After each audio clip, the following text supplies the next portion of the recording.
Selamat pagi semuanya. Hari ini saya minta maaf kuliah kita harus berjalan secara online gitu ya, karena saya ada keperluan lain yang membuat saya nggak bisa hadir ke kampus. Jadi kita tetap lakukan perkuliahan dengan sesi online. Nah, minggu lalu kita belajar atau kita mengevaluasi artikel dari Olaye ya tahun 2018 mengenai tax audit dan tax productivity. Nah, sebelum kita berpindah ke materi untuk hari ini, saya mau pastikan dulu apakah ada pertanyaan dari mahasiswa terkait dengan paper yang sudah kita bahas di pertemuan minggu lalu.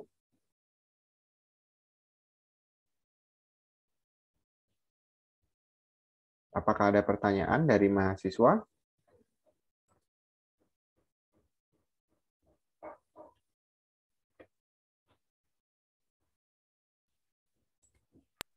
Sepertinya belum, Pak. Oke, baik. Kalau belum ada, kita akan bergeser ke paper yang akan kita bahas untuk sesi kita hari ini. Nah, kalau minggu lalu kita berbicara mengenai produktivitas pajak, ya, minggu ini kita berbicara mengenai transfer pricing. Ya, mungkin ada beberapa dari kalian yang sedang melakukan penulisan skripsi terkait dengan transfer pricing. Nah, salah satu artikel kita mungkin bisa digunakan sebagai pendekatan atau sebagai referensi, di mana artikel ini sebenarnya terbit di level internasional ya, Asian Journal of Accounting Research, di mana jurnal ini termasuk jurnal yang qualified ya. Kemudian penulisnya dari Indonesia, ya, jadi menggunakan terms dan juga dia menggunakan konteks penelitian yang ada di Indonesia. Dan kalau kita lihat di sini, dia ingin melakukan eksplorasi. Eksplorasi itu artinya dia melakukan pendalaman mengenai strategi-strategi transfer pricing yang ada di perusahaan manufaktur. Nah, karena ini konteksnya tahun 2016 ya, jadi masih manufaktur dengan studi etnografi. Nah, kalau kita berbicara mengenai studi etnografi, ini adalah ranahnya penelitian kualitatif, ya. Bukan kuantitatif, tapi kualitatif. Jadi yang diminta di sini atau peneliti akan paparkan adalah bagaimana data itu dikolek atau diambil berdasarkan interview, survei, dan juga observasi yang didapatkan dari person atau dari orang. Karena kita berbicara mengenai etnografi, gitu ya. Nah, siapa yang akan dicek, siapa yang akan diuji kebenarannya, dan apa saja yang akan diperbandingkan, kita akan bahas di dalam sesi kita pagi hari ini. Oke. Sebelum kita melangkah lebih jauh ke dalam konteks penelitian yang ada, di sini kita akan melihat seberapa penting penelitian ini dilakukan dan juga apa sih konteks utama yang dilakukan oleh peneliti. Di sini di abstrak kita bisa melihat bahwa peneliti sedang melakukan perbandingan, sehingga dia mengeksplorasi dengan cara membandingkan berbagai macam metode transfer pricing yang berlaku di negara kita. Ada 5 metode yang dibandingkan, yaitu CUP, Comparable Uncontrolled Price, ada RPM, Resale Price Markets Resale Price Methods, ada Cost Plus Methods, ada Transactional Net Margin Methods atau TNMM, dan Profit Split Method atau PSM. Di mana sebetulnya detail dari penggunaan strategi transfer pricing ini bisa kita pelajari di akuntansi manajemen ataupun di perpajakan lanjutan. Ya.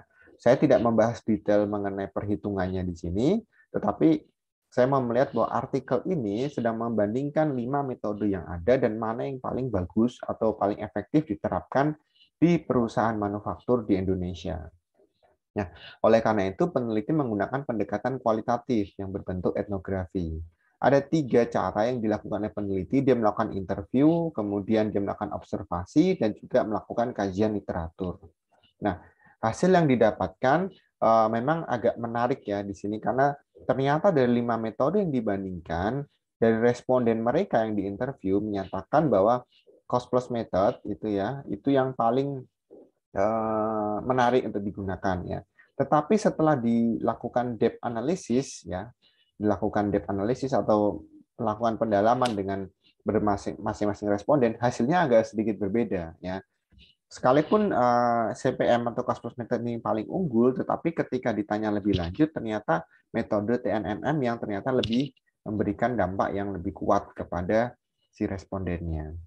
Jadi ada sedikit perdebatan di sini ya terkait dengan penggunaan metode yang dipakai. Nah, kenapa transfer pricing ini diangkat oleh peneliti ya, pada saat dia melakukan penelitian ini? Karena merupakan ada momen yang pas ya pada saat itu ya. Pada tahun 2015 Indonesia sedang memasuki era baru, yaitu Asian Economic Community atau Masyarakat Ekonomi ASEAN tahun 2015. Di mana di situ terjadi pertukaran perdagangan yang relatif lebih bebas untuk negara-negara di ASEAN. Jadi tanpa ada pembatasan, tanpa ada aturan-aturan yang ketat, khusus untuk ASEAN, mereka bisa melakukan transaksi. Jadi perputaran dari investasi di negara-negara ASEAN itu berkembang sangat cepat.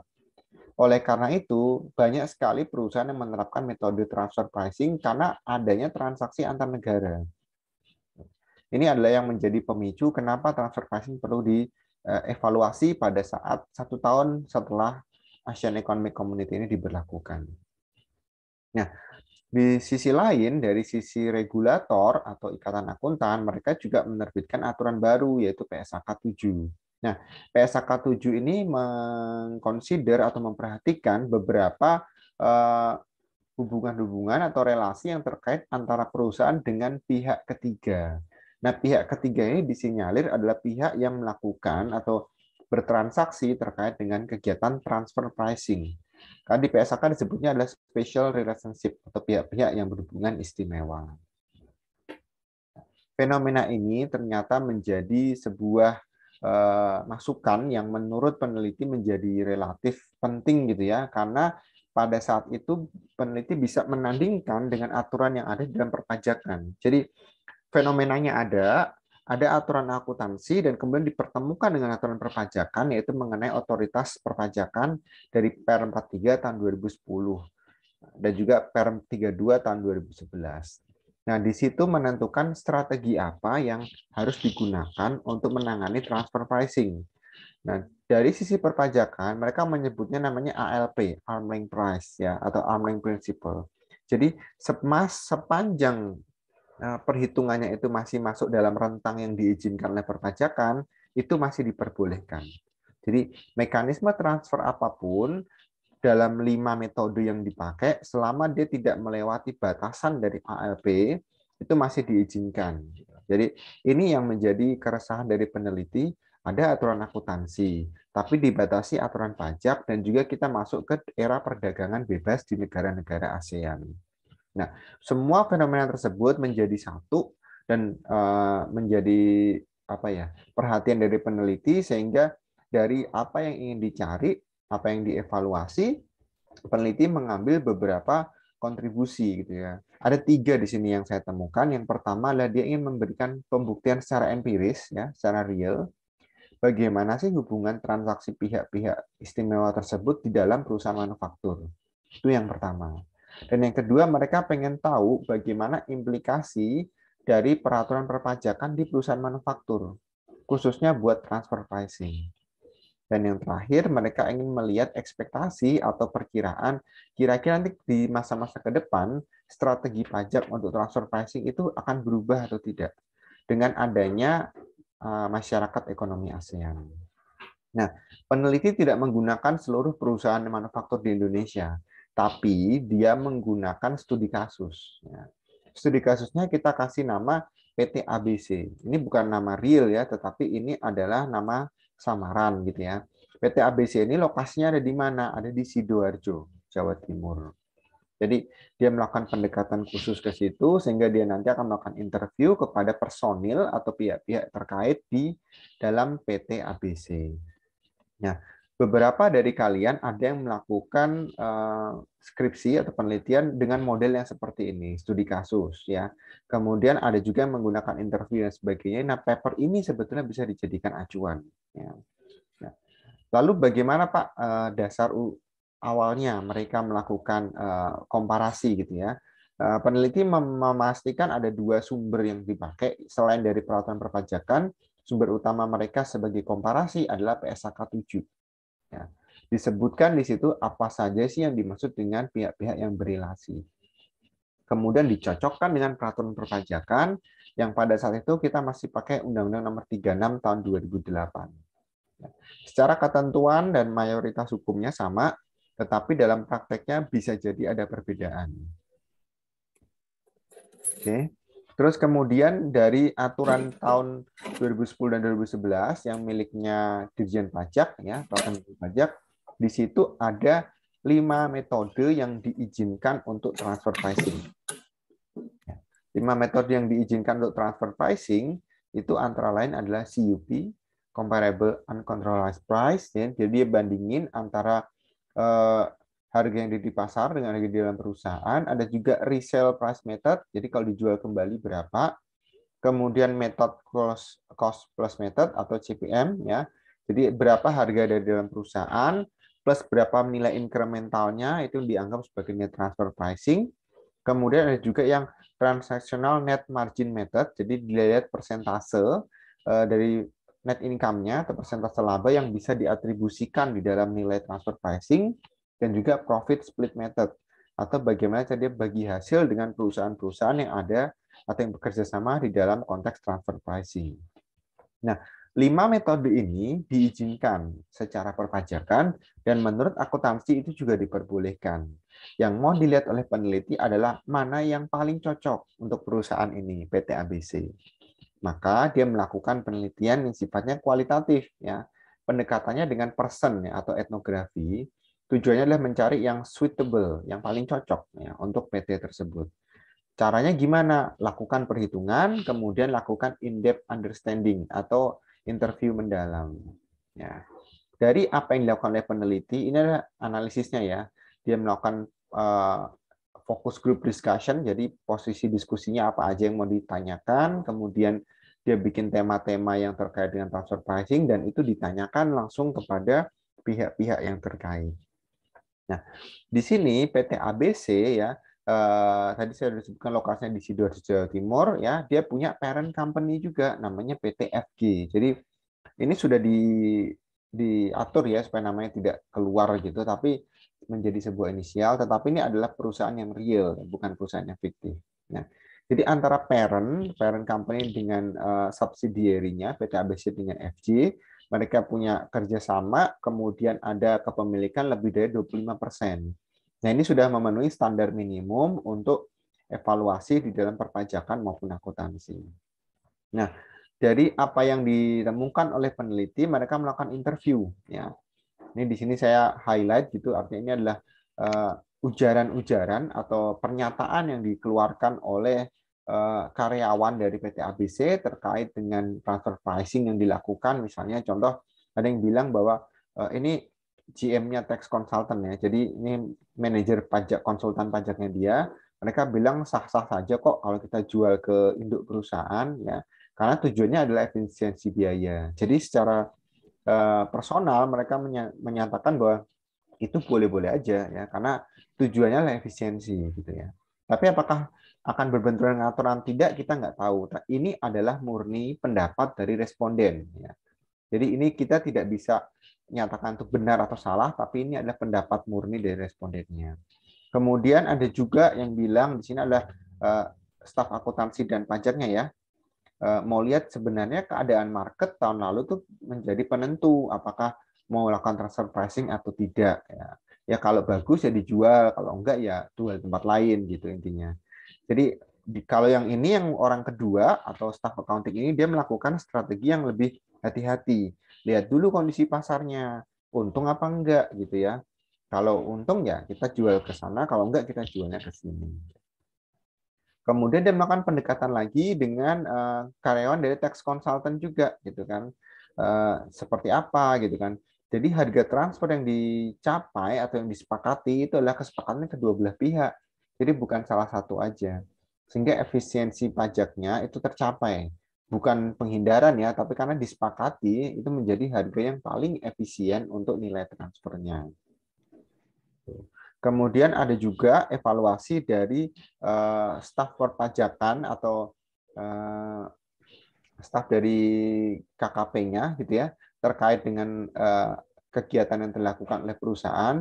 Jadi menurut mereka bea cukai itu menetapkan nilai pabean itu berdasarkan aturan menteri, tetapi itu nilai impor ya.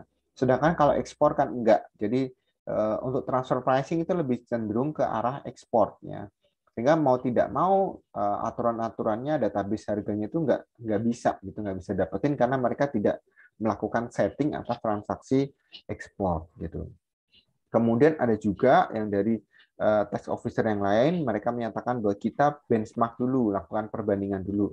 Kalau masih belum ketemu harga realnya, kita pakai harga yang dipakai oleh wajib pajak atau yang dipakai oleh perusahaan. Ini setelah dapetin beberapa komunikasi dari interview, maka peneliti membuat perbandingan harga. Ya. Ini pakai metode yang pertama. Ini kalau nggak ada transfer pricing ya, gitu harga per unitnya sekian. Kalau menggunakan CUP harganya sekian, RPM sekian, cost plus sekian, TNMM sekian gitu ya. PSM nggak ada gitu di situ. Profit split methodenya nggak ada karena dia tidak melakukan split kepada anak perusahaan. Nah, dari informasi yang ada, kalau nggak ada transfer pricing, harganya kan 8,5 gitu ya. Nah, kalau dia mau melakukan evaluasi yang paling efisien sebetulnya menggunakan cost plus method atau CPM karena nilainya yang paling mendekati dengan tidak ada transfer pricing. Jadi kalau mau melakukan transfer pricing atau mau markup harga, jangan jauh-jauh dari nilai aslinya. Ini nilai aslinya nih, gitu ya. Yang paling mendekati adalah cost plus ini, 10,26 gitu ya. Tapi yang paling tinggi adalah RPM 11,6. Nah, kalau dari perhitungan angka saja, kita bisa memastikan bahwa metode cost plus method atau CPM ini yang paling ideal. Yang paling enggak tidak mencurigakan, gitu ya. Tidak mencurigakan untuk diperiksa. Karena nggak jauh beda kok dari yang tanpa transfer pricing. Nah, tapi apakah betul seperti itu? Nah, kita lihat ternyata di dalam evaluasi lanjutan menunjukkan bahwa dari strategi TNMM yang paling menguntungkan buat mereka. Transaction Net Margin Method. Yang di sini nih, yang 10,46. Ini masih di bawah dari RPM yang tertinggi, tetapi dia juga di atasnya cost plus. Jadi nomor 2 ya, setelah no transfer pricing kan cost plus dulu di atasnya, kemudian ada TNMM, CUP, baru paling tinggi adalah RPM. Nah, kalau dari karyawan PT ABC setelah dievaluasi, ya,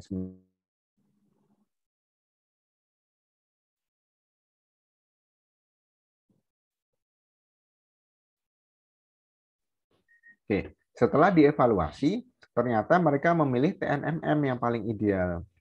Kenapa seperti itu? Karena paling banyak mengurangi tax burden atau beban pajak.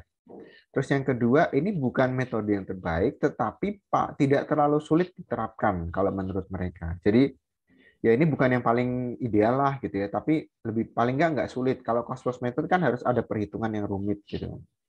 Nah, oleh karena itu dari evaluasi tadi menyebutkan bahwa sebetulnya ya secara accounting, secara perhitungan itu cost plus method yang paling bagus, paling efisien. Tapi kalau kita kembalikan ke praktek di lapangan, ternyata orang lapangan belum tentu pakai yang paling mudah. Ya. Yang agak sedikit sulit, tetapi menurut mereka adalah ya itu yang paling ideal lah gitu, not too difficult, nggak terlalu susah-susah banget. Kalau cost plus tuh harus pakai ranking dulu, harus cari perbandingan pasar, lebih ribet gitu buat mereka. Jadi mau tidak mau mereka lebih suka pakai yang simple, yang lebih sederhana. Jadi terkait dengan transfer pricing di sini, apa yang ditemukan di Indonesia itu tidak berbicara mengenai metode mana yang paling efisien, tetapi mana yang paling mudah dilakukan oleh sampelnya atau lakukan oleh respondennya. Karena itu akan mempengaruhi kinerja mereka ya. Kalau ngitungnya aja susah gitu ya, ngapain mereka repot-repot di situ ya? Buat aja yang paling sederhana tetapi masih diizinkan. Gitu.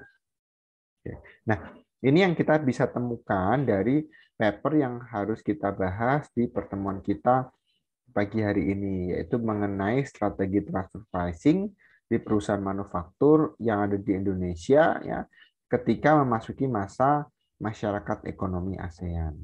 Oke, ada yang mau ditanyakan dulu dari mahasiswa terkait dengan materi yang kita bahas untuk hari ini?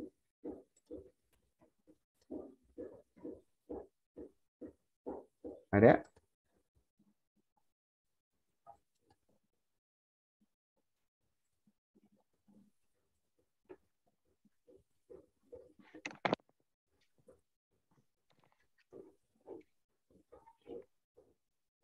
Apakah ada yang mau bertanya dari mahasiswa?